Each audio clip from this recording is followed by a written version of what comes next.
You guys got me? Yep. Thank you. All right, we're joined here with North Shore High School and head coach Willie Gaston. Coach, could you start us off with just some opening comments on today's game? Well, definitely proud of the way the kids battled today. You're playing against Duncanville. We're familiar with them. They're familiar with us. They're such a well-coached team, so talented, explosive this year. I think the biggest difference this year is the quarterback play. He's just lights out. He can throw it. He can run it. He definitely made those guys a lot more explosive. And, of course, the running back and the receiver, they're talented all over the place. And it's just talent. They're truly a well-coached team. I think Coach Sam and his staff does a tremendous job with those guys. What made the difference? I know following the short, because y'all seem to be right there with them, not putting them away, making sure they don't trounce all over y'all, but it just wasn't enough in the end. I think it started off, we didn't tackle well early. I think if we'd have had the tackles like we did towards the end right there and got them off the field, I think we'd have gave ourselves a chance. And then us just trying to be more consistent on offense as well, winning more first downs, not getting out of the game plan. Again, we got to tackle better. We got to play better on offense on first down. Coach, I know it's a tough loss for you right now, but your first year taking over from Coach K. Just kind of talk to you about what this first year has been for you and been to you. Well, I think it's been a true, just smooth transition. I've been there for 15 years. I learned under Coach K. Coach Amon hired me, and I just wanted to, continue to do what these guys have done since I was a player there, and the blueprint that Coach Amon set forward for that Coach K followed and that he passed on to me. So I think the transition was really smooth. It was exciting. It was fun. Some things I got to get better at as well as a first-year coach, and that only comes with reps, and it's no different as a player. So I'm not satisfied with this year by any means. We're gonna get ready to go to work. Coach, real quick, the 6A games appear for African American coaches this year. What advice would you give other minority coaches who like to climb the rank and one day have an opportunity to be a head coach? I just say, don't worry about the stigmatism or the stereotype of what African American coaches, minority coaches are. At the end of the day, if you want to coach football and you truly want to be in this business for the right way of impacting kids' lives, and I think sometimes we say impacting kids' lives, but those kids also impact our lives as well. So at the end of the day, if you truly want to do right by kids and you want to be a master of your craft and put in the work to become better, I would just say just keep grinding. Get on a good staff and be open to learning from people. Like I said, I'm learning every day. I got a chance to visit with Coach Todd over the weekend. We stayed in the same hotel, and just sitting there learning and talking to Coach Todd was just things I can get better at, and things I can loosen up on that I'm a little bit different watching him work. So at the end of the day, I think you just got to be willing to work and learn and grind. What does it mean to be a part of that with Coach Samples, the first African-American kind of coaching? Coach Samples is a pioneer in our profession right now. He's the all-time winningest black coach, head coach in the state. He's just one of those guys, to be on the same battlefield with him, knowing that he's doing it the right way. His kids are strong. You can tell they're in the weight room. You can tell they got a great off season. You can tell it's great core values and doing things. It's no different than the blueprint we sit here at North Shore. Same blueprint they're setting. It starts in the weight room. You got to be able to buy into all that stuff. So being a part of it, it's great. But at the end of the day, I consider myself a ball coach. I'm a football coach. I feel like if it's me versus anybody, I feel like I'm one of the best in this profession, and that's what as a competitor, that's what I want to be. I'm willing to know throughout the season, you've been down, you guys are able to come back. Why can't you guys come back today? Did they go up too much? No, it's not going up too much, man. It's called they're good. They're talented. And they ain't got nothing to be down. When you don't want to go down against anybody, but when you go down against a team that talented, you're going to dig yourself a hole. And they're explosive, and you can see it as one play on those things. So you can't do that against a talented team like that. You can get away with that against some major level teams, but when you got a team that explosive and talented, you can't do it. Coach, this has been one of the in this matchup where one team has truly been able to separate themselves. You as a team, you as a coach, how do y'all kind of regroup the troops following this? Well, at the end of the day, I felt like we were still right up in there a couple of times. I think the momentum really hurt us when we got that targeting call. I think that was going to be that was the change point of the game, because if we would have got off the field right there, I felt like that was going to be a time where we can get back into it. And this is a game of, peaks and valleys, ups and downs, and emotions and all that stuff. So at the end of the day, again, what separates them is the QB play. When you got a guy who's that talented and he's got a lot of reps underneath his belt. Starting last year, he had to come in as a sophomore. You can just see he's putting in a ton of work, and I think that was the difference. I know that, like I said, when you got a great running back like they got in Durham, and then the great receiver, and as explosive they are, they can make things happen. Coach, what would it mean for you guys to see Caleb out there, 2 years later, healthy and out there? That's awesome. He's our leader, and like I said, him being hurt last year, that took him out of track. So you can see he needs to get back on that track because he was a lot faster as a freshman. So that's things he knows he can improve, and that's what we're going to work on. But at the end of the day, I just love the way the kid battles. The kid's just a great kid. All the players respond to him very well. Like I said, he's our leader. And, our job is to get back up in the offseason and go to work. Coach, what's going to be your message heading into this offseason? Just getting better. That's been the message all the time. That's what our motto. That's what we preach. That's what we talk about. Is getting better every day and creating competition. So that's what we're trying to do, and that's what we're going to create. I apologize if you've been asked this before, and I know it's not the result that you wanted, but how would you kind of sum up the year that you guys had, and what kind of stands out when you reflect on the year as a whole? Well, at the end of the day, you can never take away the year these kids have put in. And like I said, it's our program, it's the coaches, it's all those guys. So, anytime you can win as many ball games as those kids won, and the coaches that did a good job getting those guys coached up, it's a great year. At the end of the day, you want to go out and win them all, but, sometimes people want to define success on just winning state championships. I define it on, did we get better? Or did we help kids? These kids are helping us in certain ways, too. So, again, it's just one of those things. I'm proud of what these kids done. It was a great season. We had a lot of adversity. When Coach K left, a lot of people didn't think they wrote us off.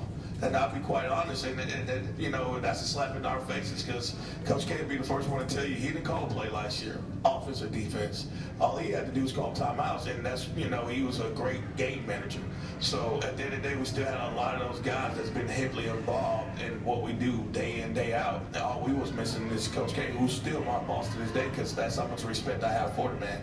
So at the end of the day, it's no difference. What my role right now is I don't call defensive plays. Coach Cross does. Yes, I'm still heavy involved in offense right now, but one day that's going to be Coach Cam. So at the end of the day, it's all of us making these decisions as far as what we're doing today and how we're going to get things done. What's going to be the offseason look like? That's going to be a team effort. It ain't just about me. I'm going to be a small piece of this one day, just like Coach K used to say. He was a small piece of it. That's what I'm going to be one day. Willie, just talk about this senior class and those kids since they were babies and stuff. What does the senior class mean to you?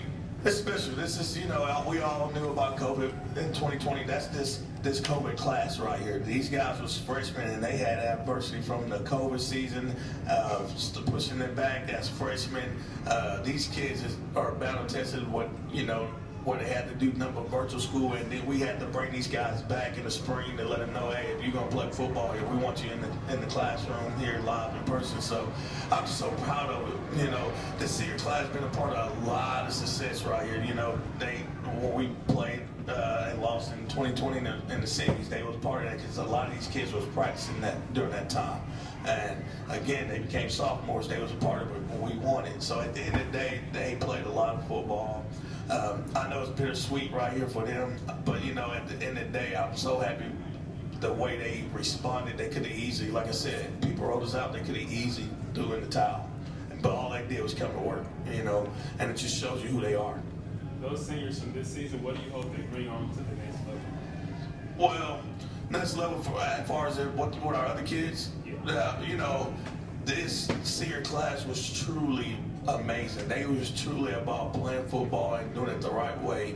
The leadership in this class is unbelievable. When I realized that I didn't have a problem kid that was going to get in trouble in the classroom. These kids was truly good students. They was truly good people that you enjoyed really being around. I can ask for a better senior class. I think they set the bar super high, and I hope that these kids see that way they came in and work in every day.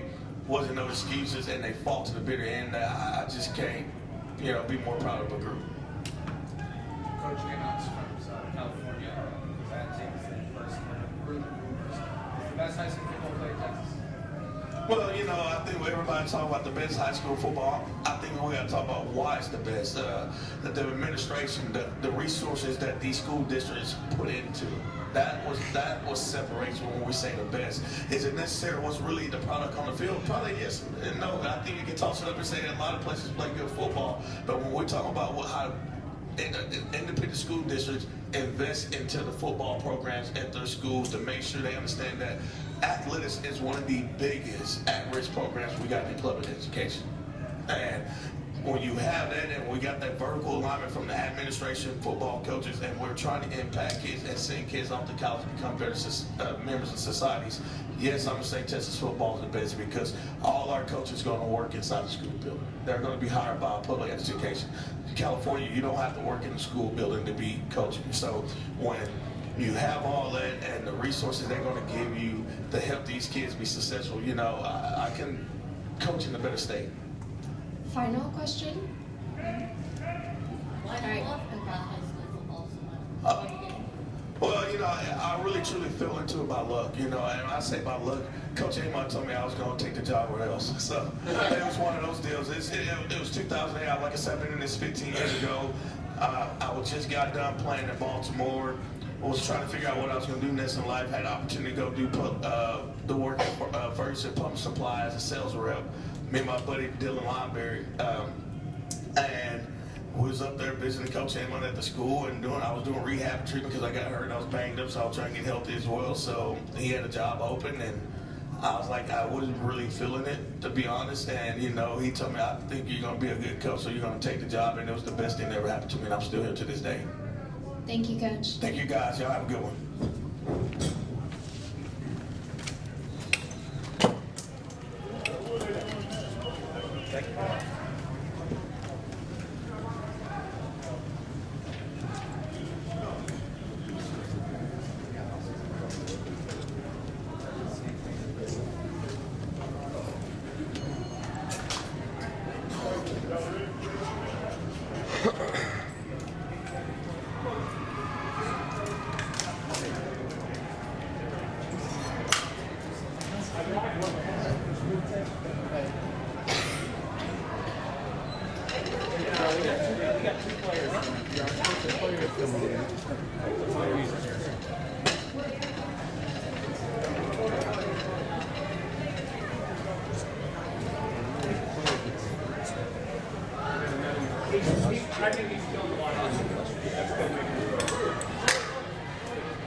No longer.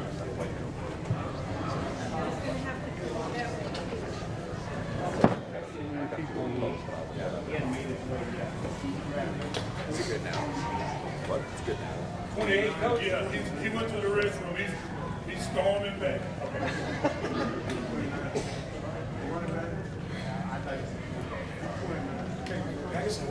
Y'all need to go the other way.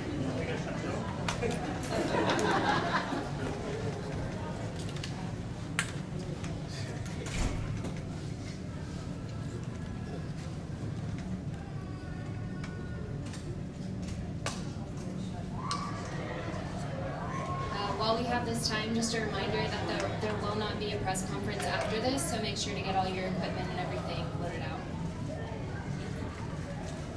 Also, next game starts at 7:50. Can we go ahead and get started? Yeah, let's get Can we get started? They can just give me the questions. Okay. Yeah, that's good. All right, we're joined here with Duncanville High School head coach Reginald Samples. Coach, could you introduce your student athlete? This is our defensive end, Colin Silver, and we're waiting on running back, Caden Durham.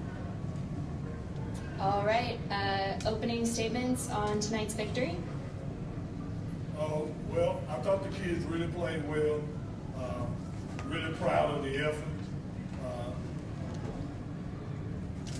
My coaches did a great job of preparing the kids for the game.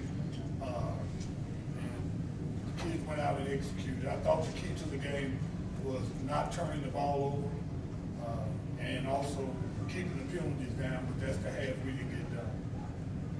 Questions?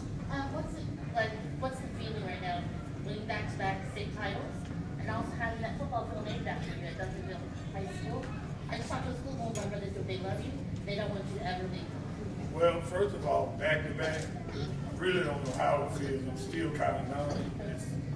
It'll set in maybe later on. As far as the football field, it's a great honor. Always feels good when people honor you and show their appreciation for the work that you've done. So I'm just really happy to be at Duncanville, happy to work for the people that I work for. They really give you a warm and fuzzy feeling. Where does Pete in Europe compare to some of the other great players that you've coached? What makes him so special for Colin? You know, you go up against him every day. He's in there waiting on him. I was waiting on Kyle. I couldn't even find him.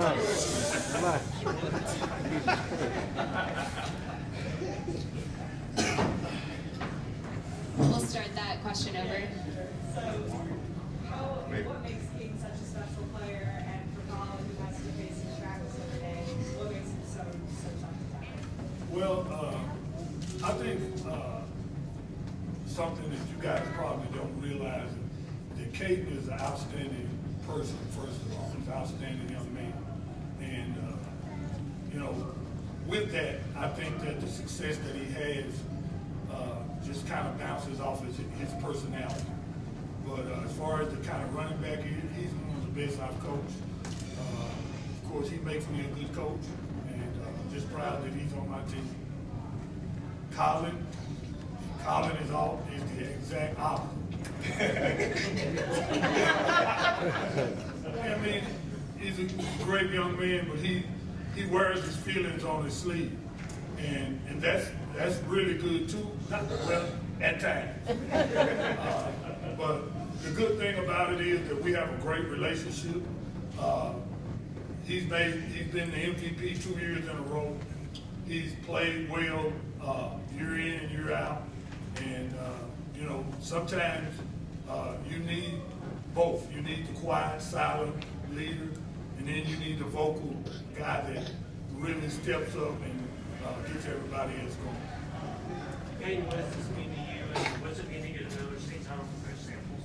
It means everything to me because I know Coach Sam wanted it, so I got it for him. We got it for him. This is for anybody up there, but y'all played North Shore a few times now. Now, what does this rivalry mean, and what level of respect is there between the two teams? It means a lot, especially to the DFW and to Houston itself.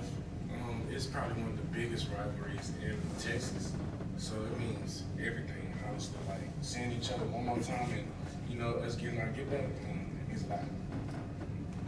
Coach Samples, Willie's a young coach. He had nothing but great things to say about you. What do you give a young coach that's starting off? What kind of advice would you give Willie, going forward? Well, he's doing a great job. His record and the way he's played all year exemplifies that. I just say keep working and keep his head to the grind.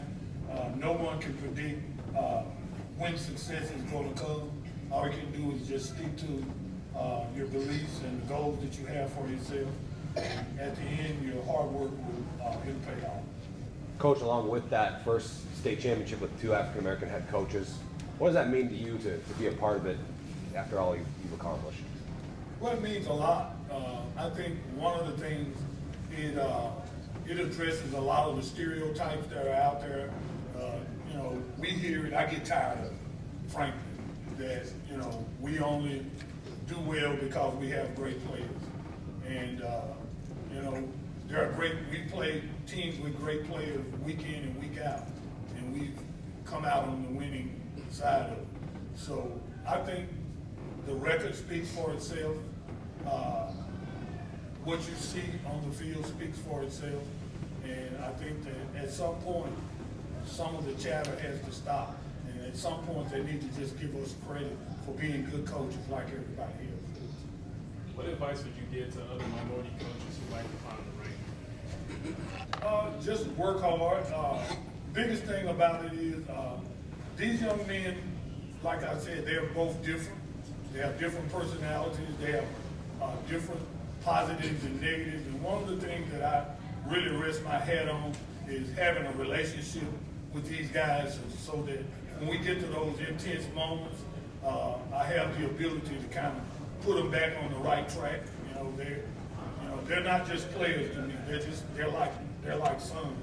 I don't know if you know, but Colin had quite a few personal fouls in the first half, but we had a conversation in my little room at halftime, and he didn't get any more, and he really played like I expected him to do.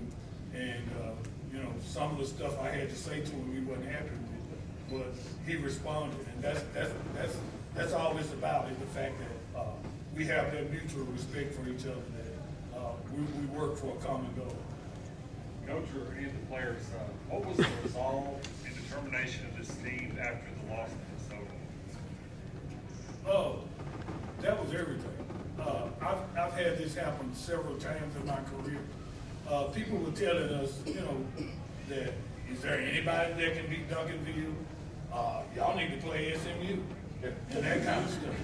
And sometimes that whole thought process really makes you feel bigger than you really are.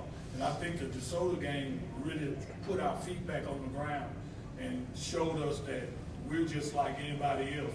And like I told them, that our biggest enemy was ourselves. And against DeSoto, that's what happened. We beat ourselves. And we vowed after that game that we wouldn't lose another game. And it came true. What does it mean to see your fellow head coaches like in DeSoto and South Oakland come back to the state title game along with Duncanville this year to, South Oakland could possibly agree, but they couldn't quite get it done almost. And then you repeated, and now we're waiting to see the result from DeSoto, all African American head coaches. What does that mean to you? Well, I believe in myself because I know the work that I put in. But at some point, it should address those naysayers that say that we can't coach, or they find all kind of excuses except for just giving us credit for the work and the job that we do. And it doesn't say anything to me because, if you ask me where I rank myself, I put myself at the top. So it doesn't bother me. Number one. Coach, you have a long, in my opinion, one of the best, if not the best head coach in the state of Texas.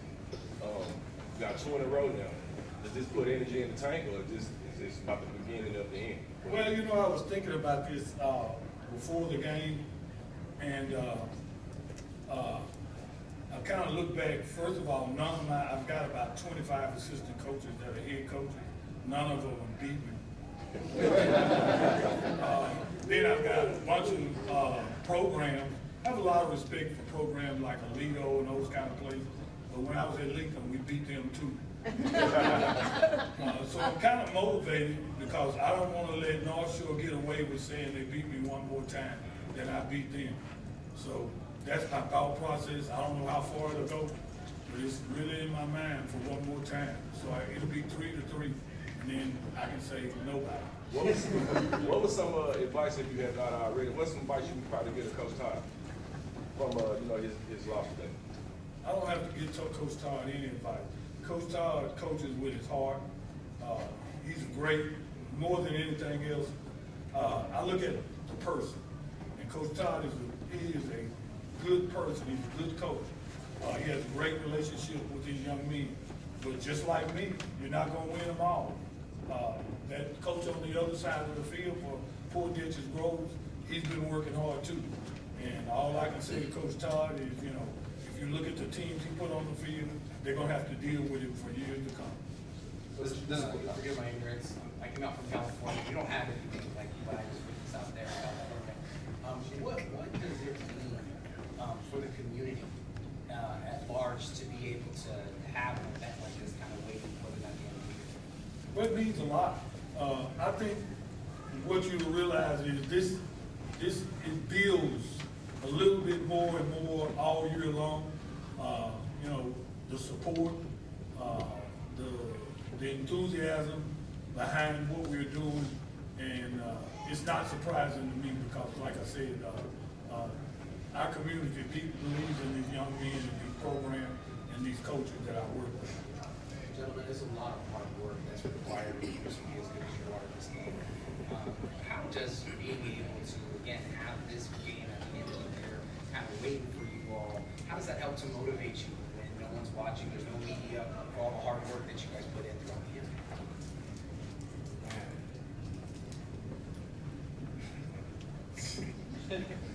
Man, I mean, you know, camera's not always there. The camera's not always there. We go through a lot on and off the field. Personal problems on and off the field. So, I mean, to go out there and just to do it for our brothers, for our head coach, for Dallas, and that's the main thing. Honestly, you gotta have a reason why you do it. For both players, you just mentioned Dallas. How does it feel to represent DFW on the stage? I'm not from Dallas, so man, I'll tell you, it feel great. It feel great. To represent them in 2 years back to back, I mean, I walk into the store and people acknowledge me. It makes my heart smile because like it was once upon a time I wasn't, you know, the person that I was today. And so I just want to say I am who I am, man. Thank you to the person above. Colin, just going off of that, you've had a lot of success in your football career, but how would you describe your journey at Duncanville? Good. Man, I've came so far, and I wouldn't have came this far without this dude right here. I'll tell you that for sure. And man, it was ups and downs, you know, heads down, heads up, you know what I mean? It was a hard, tough journey, but I learned a lot, honestly. Coach, last year you said that after the game on Sunday you were going to go to church and you're going to watch the Dallas Cowboys. What are you going to do this year? Go to church and watch the Dallas Cowboys.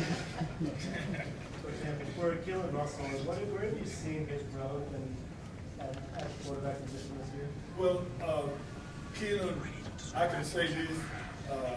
Keelan, his ceiling has been so high because he's an intelligent young man. He eats, sleeps, and breathes football. He's the first one on the practice field. He's the last one in the league. He probably takes, I don't know if anybody gets shooted or talked about any worse than Keelan except me. But he takes it, you know, quarterback is always the quarterback or the coach's fault. And he takes it in stride. I chew on him pretty hard, but he's just a super young man, and I really think he's very underrated. Caden, when you came on the 13 yards in the first half, when did you feel like allowed you guys to have some success running the ball? I'll say trusting the O-line, trusting the coaches. We know we got a game plan coming in, and it shows up we execute. Caden, when you came on the show, you talked about the only thing you really wished was you could play more than 2 quarters a game, and you damn near made it so you couldn't play 2 quarters this game the way you started. How did it feel to kind of show out on a national? I mean, everybody's watching Texas high school football finals. How did it feel to kind of show out and get to play a whole game and show what you had? It feels amazing. I think it's like the first game or second game I played the full game, so I mean, it feels good. How about Final question. Can you just describe the playoff run that you've had? You've had some pretty good games all postseason.